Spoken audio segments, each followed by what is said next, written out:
Hi everybody, and welcome back to another Killer Concepts video, the place where we talk about all things true crime, and welcome back to my YouTube channel. My name is Peyton. If you are new here, make sure to hit that red subscribe button down below and turn on your post notifications so that you do not miss a thing. Also, if you are new here, today we are doing something a little bit different. Usually here on my channel, I do a weekly crime story where we talk about a new person or a crime that has been committed. But this week we are actually revisiting a video and a case that I have done previously, which is the case of Susan Wright. If you have not seen that video yet, I encourage you to go watch it so that you understand her case, and I will link that in the description box down below. So the reason I would like to talk about this case is because as of yesterday, December 30th, 2020, Susan Wright was actually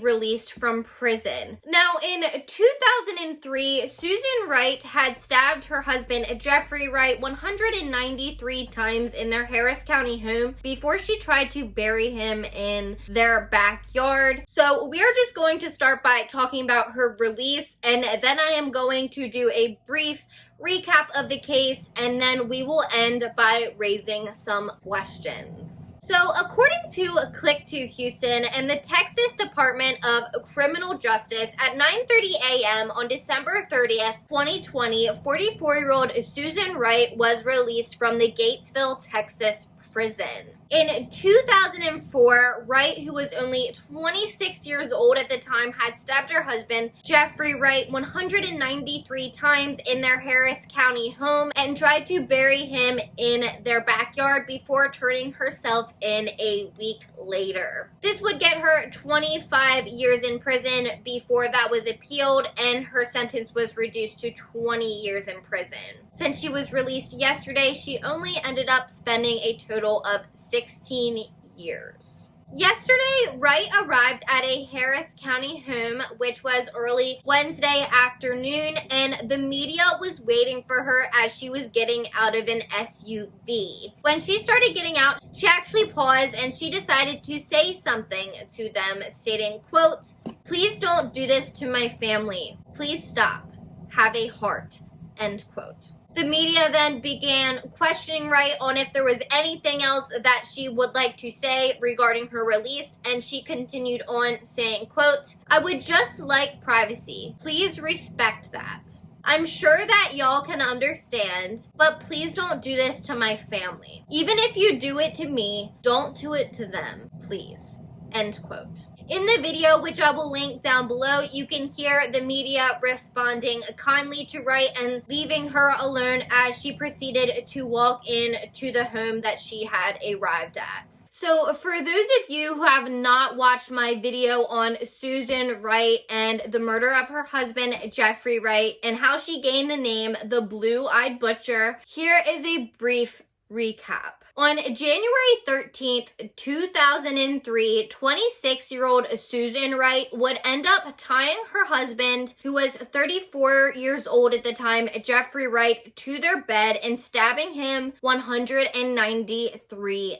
times. According to Susan, during trial, her husband, Jeffrey Wright, had been abusive and unfaithful throughout their 4-year marriage, and she basically just snapped because it always had been that he would abuse her, but he had never abused their children, and apparently one night he was roughhousing with their young son and he accidentally punched him, and this is what sent Susan over the edge. They also had an 18-month-old daughter at the time. Susan Wright has stated that that night Jeffrey Wright was under the influence of drugs, and she allegedly told him that he either needed to get help for his drug abuse and his abusive relationship in their marriage and go to counseling, or that she was going to leave him, and he snapped and started hitting her. And eventually she would get an opportunity to get on top of him and she would stab him. She would then proceed to tie his arms and his legs to the posts of their bed, and she would stab him over and over again, including several times in the groin. During the stabbing, their young son had actually knocked on their bedroom door. He was 4 years old at the time. Susan put down the knife, left the room, took her son back to bed, and then before she went back into the bedroom where her husband was lying there, she grabbed another knife and then she went in and she stabbed him some more for a total of the 193 stab wounds that covered his entire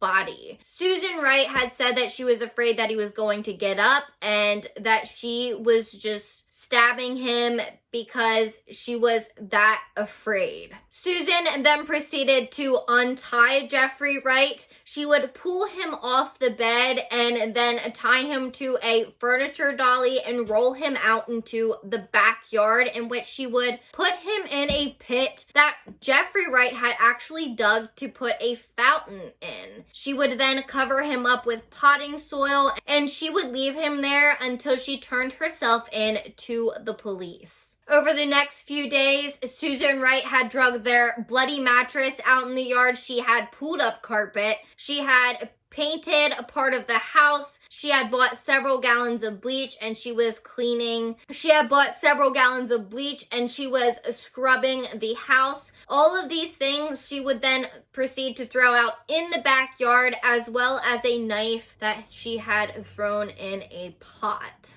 2 days after the murder, she then made a report about domestic abuse to the police department. And then a week later, she would end up turning herself in after speaking to an attorney and spending some time in a mental hospital. During the trial in 2004, Susan Wright's attorney would say that their marriage had been extremely abusive, mentally and physically, and that she basically just snapped. It started out as a case of self-defense, which then turned into a full mental breakdown. According to him, she had also been in a daze for the several days after the murder, and she was sitting there afraid that he was basically going to come back to life, and that is why she did not turn herself in sooner. However, the prosecution painted a very different story of Susan Wright. They saw her as a young mom who wanted the $200,000 in life insurance that was attached to Jeffrey Wright, and that she was just mad that he would not give her a divorce. This trial could have very well been considered one of the most dramatic of the decade, when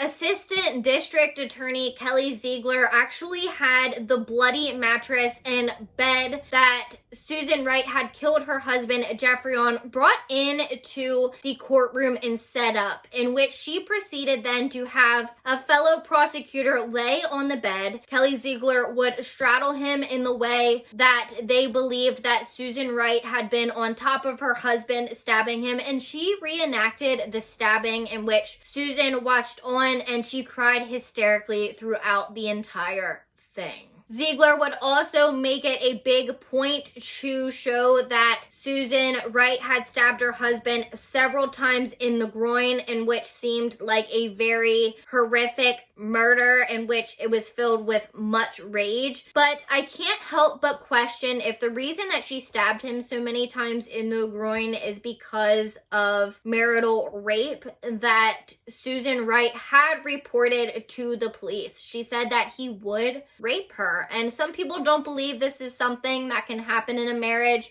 but it happens way too often and people just don't know about it. Prosecutor Kelly Ziegler would end up winning over the jury with her very dramatic performance. And so in 2004, they would sentence 26-year-old Susan Wright to 25 years in prison for the murder of her husband, Jeffrey Wright. But only a couple years later, there would be an appeal, and a judge would decide that Susan Wright had not been given the proper representation during her sentencing hearing, and they would reduce her sentence down by 5 more years. Wright would spend 16 years in the Texas County prison system before she was released yesterday, December 30th, 2020. And now she is expected to stay in a very intensive parole program for the next 4 years until her sentence comes to a complete end in 2024. This program is made up of the following requirements. Susan Wright has to stay under super